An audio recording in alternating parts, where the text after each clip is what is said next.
Hi guys කොහමද channel එකට සාදරයෙන් පිළිගන්නවා. චීනෙන් ජපානයේ TW එකට අභියෝගයක් වෙන්න හදපු Avon Signature ආයතනයෙන් ලංකාවට ගෙන්නන LED Bay Flygon 150 කියන බයික් එක ගැන අද අපි රිවිව් එකක් කරමු.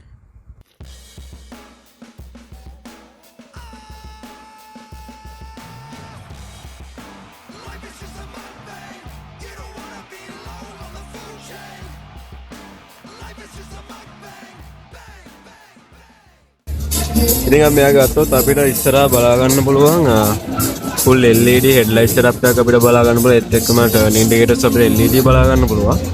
අපි එහෙම આવොත් එහෙම අපිට මෙයාගේ ඉස්සරහා හම්බෙනවා ABS එක්කම අපිට බලා ගන්න පුළුවන් මෙයාගේ disc brake ඉස්සරහා. එතන පොඩි වෙනසක් තියෙනවා. ඔයාලට පේනවා ඇති සාමාන්‍යයෙන් අපි දැකලා තියෙන ඉන්දියන් බයික් වල එහෙම මෙයාගේ මේ speed ring එකේ එහෙම වෙනම එකක් එන්නේ. හැබැයි මෙයාගේ අපිට disc brake එකේ plate එකටම මේ include එකම මේ integrated කරපු එකක් තමයි එන්නේ. එතකොට අර speed ring එක damage වෙන්න තියෙන possibility එකත් පොඩ්ඩක් අඩුයි. ඒත් එක්කම මේක damage වුණොත් එහෙම අපිට මේ plate එක මාරු කරන්න වෙන case එකකුත් තියෙනවා ඉතින්. හොඳයි නරක දෙකම තියෙන එක නා. කොහොමද අපිට මෙතන speed මෙතන බලා ගන්න පුළුවන් disc brake එක. අපිට USB suspension හම්බෙනවා. අපිට මේක ඉස්සරහා බලා ගන්න පුළුවන් 130යි 80යි 18 විදිහට ලොකු ෆැට් එකක් අපිට බලා ගන්න පුළුවන් 18 rim එකක් එක්ක. අංකල් 18 rim එකත් එක්ක අපිට බලා ගන්න පුළුවන්. අපි එහෙම આવොත් මෙයාගේ මේක තමයි මෙයාගේ side profile එක අපිට බලා ගන්න පුළුවන් වෙන්නේ. TW එකේ ඒතෙන් profile එකම අපිට හම්බෙන්නේ. මෙයාගේ ප්ලේනරි පොඩි ටැංකියක් අපිට හම්බෙනවා. සාමාන්‍ය මෙතන side මේකත් එක්ක. මෙතන මෙයාලගේ මේක ඇක්සසරි එකක් වෙන්නේ මේක ප්ලාස්ටික් එකක් මිනිස් වෙන සීට් එක මම හිතන සාමාන්‍ය TW එකට වඩා හොඳ සීට් එකක් අපිට හම්බෙනවා. හොඳ කුෂන් එකක් තියෙන සීට් එකක් අපිට හම්බෙනවා. ස්පීඩ් සීට් එකක් හම්බෙන්නේ පිලියන්ටයි මෙතන වෙනම එකක්. මෙයාගේ අපිට හම්බෙනවා grab rail එකක් කර නිකන් gravel වගේ මේ powder coated කරපු මේකක් අපිට හම්බෙන්නේ තේල් මේක. ඉතින් මෙයාගේ පිටිපස්සේ බලා ගන්න පුළුවන් ලයිට් එක වෙන විදිහට full LED එකක් අපිට හම්බෙන්නේ. turn indicators අපිට හම්බෙනවා. අපිට මෙයාගේ පිටිපස්සේ හම්බෙන ටයර් සයිස් එක බැලුවොත් එහෙම පිටිපස්සේ අපිට 180යි 80යි 14 අඟල් 14 රිම් එකක් පිටිපස්සේ තියෙන්නේ.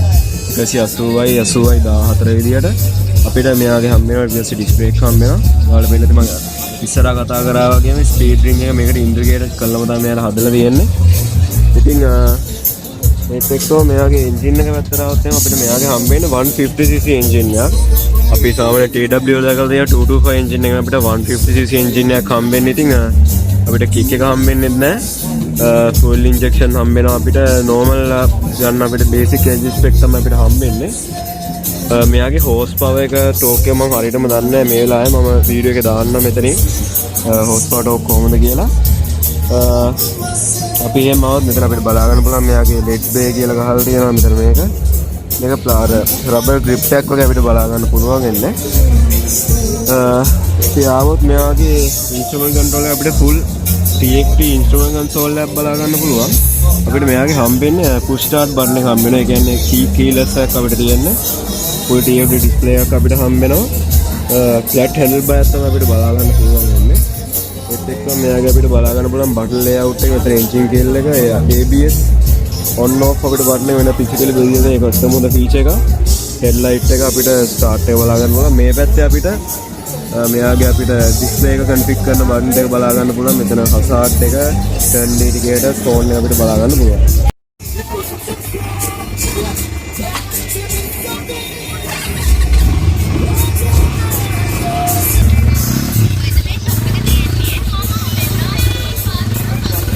බලා ගන්න පුළුවන්. මේ විදිහට තමයි මෙයාගේ බේසික් ෆන්ක්ෂන් ටික බලා ගන්න පුළුවන් වෙනවා. ප්‍රයිස් එකත් මම හරියටම දන්නේ මම ප්‍රයිස් එක දාන්නම් මේ වීඩියෝ එකේ. ඉතින් ඔයාලා මොකද හිතන්නේ Chinese TW එක ගැන?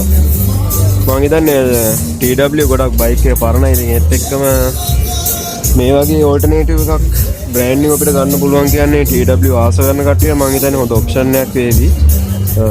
ජපාන් නොවුනට මම හිතනවා දැන් මේ වගේ අතරම හොඳ බ්‍රෑන්ඩ් නිව් ක්වොලිටි එකක් අපිට බලා ගන්න පුළුවන් කියලා. ඉතින් ඔයාලා කමෙන්ට් සෙක්ෂන් එකේ දාන්න. ඉතින් මේ විදිහට තමයි LED Bay Flygon 150 කියන බයික් එක ගැන රිවිව් එකක් විදිහට ඔයාලට විස්තර කියන්න තියෙන්නේ. ඉතින් මම හිතනවා ඔයාලා බයික් එක ගැන දෙයක් දැනගන්න ඇති කියලා. ඉතින් රයිඩ් රිවිව් එකක් ඕන නම් කමෙන්ට් සෙක්ෂන් එකේ කමෙන්ට් එකක් දාන්න රයිඩ් රිවිව් කියලා. ඉතින් මම පුළුවන් වුණොත් රයිඩ් රිවිව් එකක් අරන් එන්න උත්සාහ කරන්නම්. ඉතින් channel එක subscribe කරන්න කියලා මතක් කරනවා. ඉතින් ඔයාලගේ subscribe එකෙන් තමයි මට motivation එකක් එන්නේ මේ වගේ videos දිගටම කරන්න. ඉතින් අලුත් වීඩියෝ එකකින් හමුවෙමු. එතෙක් ජය.